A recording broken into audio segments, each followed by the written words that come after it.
Good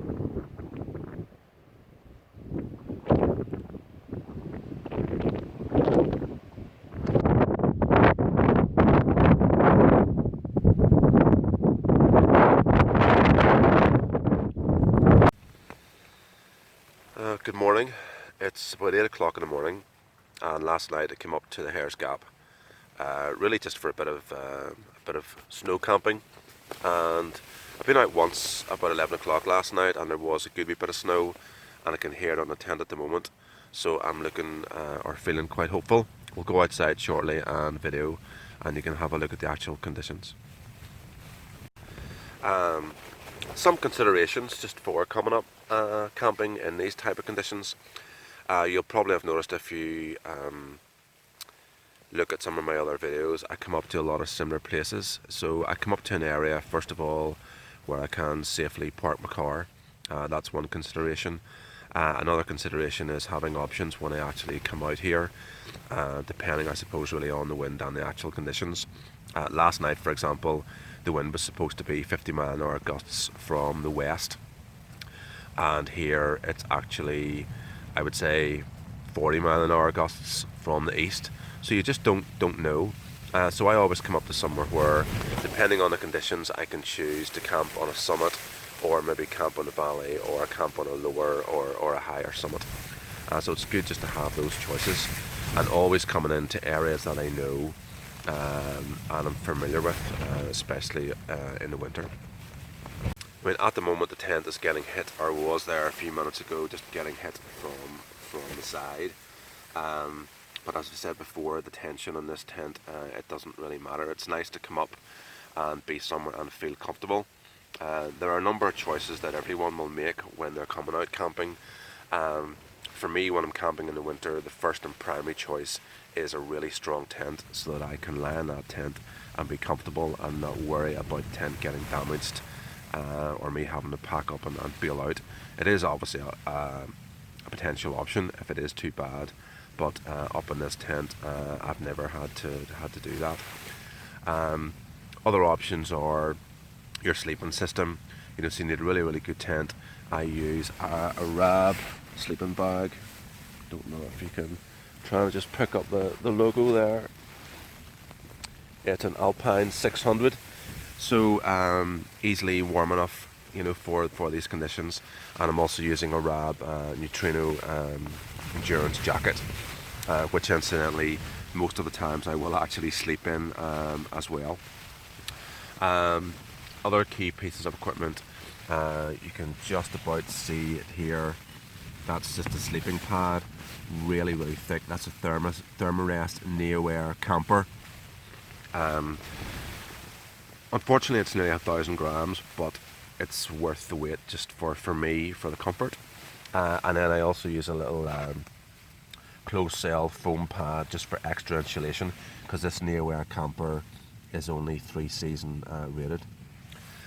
So I'll have a strong tent, good sleeping bag, good mattress to lie on, because I feel that comfort is so important.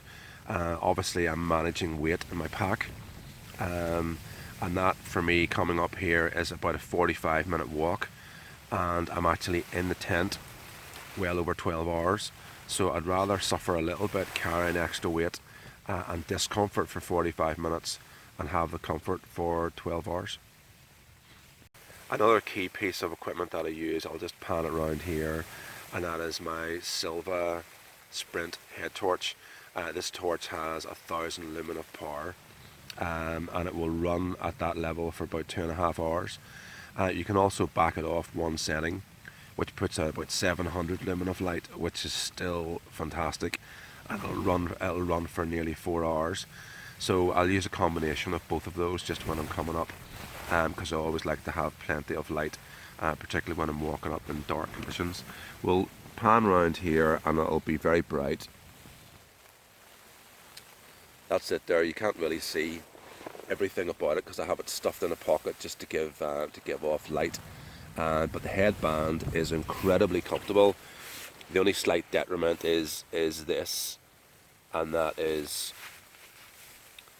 it is a bit of a beast of a battery. but it works really, really well. It's got a few different connections and things on it. So what I do at night time, I protect all my batteries, and I will have my phone and the head torch battery in my sleeping bag, just to preserve power. And head torch wise, I'll just have a backup. This is a little black diamond. I think it's a black diamond spot, or no, maybe it's a storm. But anyway, it's either 300 and 350 or 350 lumens. So it could be backup if my silver failed. But that's really important as well. I'm now just going to have a look out into the porch of the tent, and then we'll go outside. I'll show you some of the kit that I use there as well. Sorry, not outside, in the actual porch of the tent. Alright, just looking into the porch now to look at some other wee bits of kit. First of all, you can see there looks like there's been reasonably decent snow overnight.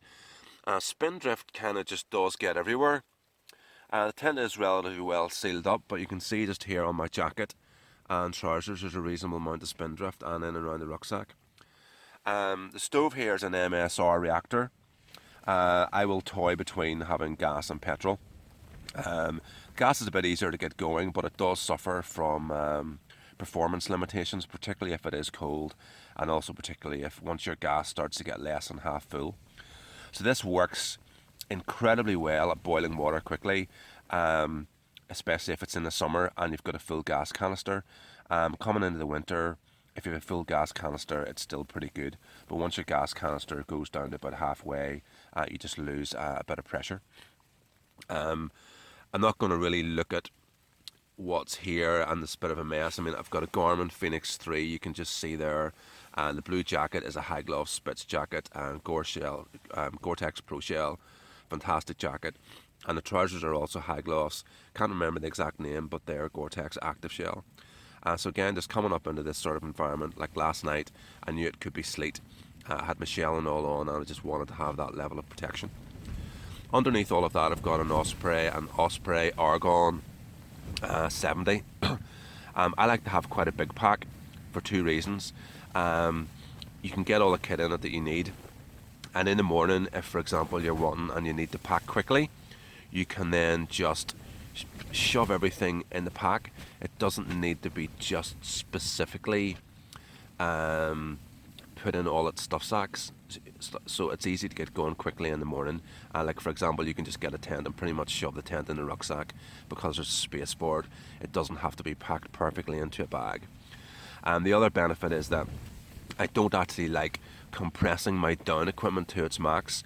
So for example, I will have my a larger stuff sack for both my down sleeping bag and my down jacket than is needed, because I just feel that if you really harshly compress everything to its max over the years, that will reduce the life of the product. You can see here, I mean, I'm getting a reasonable amount of sort of spindrift coming in. Not really that sure where it's coming from. It might just be frost that's kind of coming off the roof. The temperature in the porch is -1. I've just completely sealed up the top of the tent there. I'm not sure if that'll make any difference or not. The tent has a little window here, which isn't really much good to say. It lets you see out, but you can see there's just snow on it, so I can't really see very much. Still snowing quite heavy outside, so I'm not really rushing out. But I do want to get out and have a look and see what's happening. If I pan round just to inside the tent, you've seen kind of all of this before. Some of the things I didn't show before though were ventilation options. In the roof here, really good. Still got mesh for good ventilation here, or I can actually open this up fully. Same on the other side, twin pockets, you know, there at the back, and pockets down on either side, and then the same really behind me. Don't know if you can make it out or not. There's a wee bit of dampness or condensation on the roof. Probably got that last night when I was putting the tent up. It was really sleet pretty hard, but that's not affecting me in any way because the floor of the tent is completely dry and the walls of the tent are well away from me. First view here outside the tent. You can see all the spindrift coming in. It doesn't take much. to be open. So we're going to head out now. I need to go to the loo, so I'm forced to go out. Pretty bleak out there, but looking pretty good.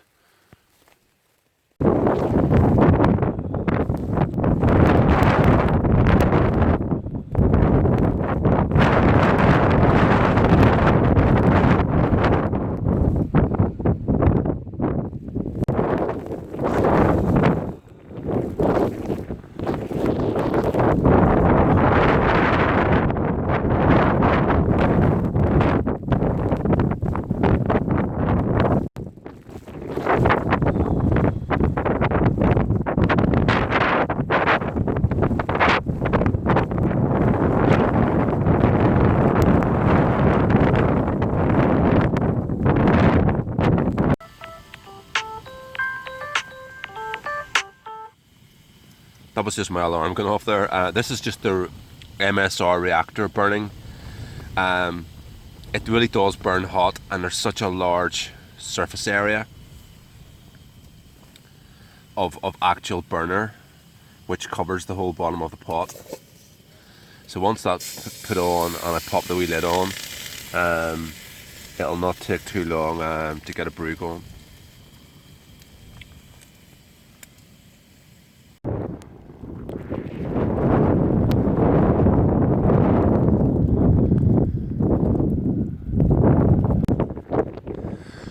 Okay, the weather's a little bit clearer now, so I'm just going to take the chance and get the tent down and head for home. Decent amount of snow, quite pleased. You can see it just kind of building up, on the side of the tent here. Looking in the middle of the picture now is just the stile over the Hare's Gap itself. Looking up there at Sleeve O'Clock and panning round up towards the top of Sleeve Burner. So, well pleased with the conditions.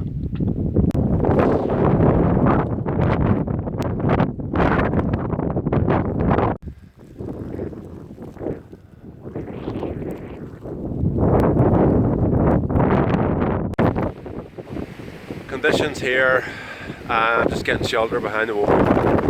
Pretty harsh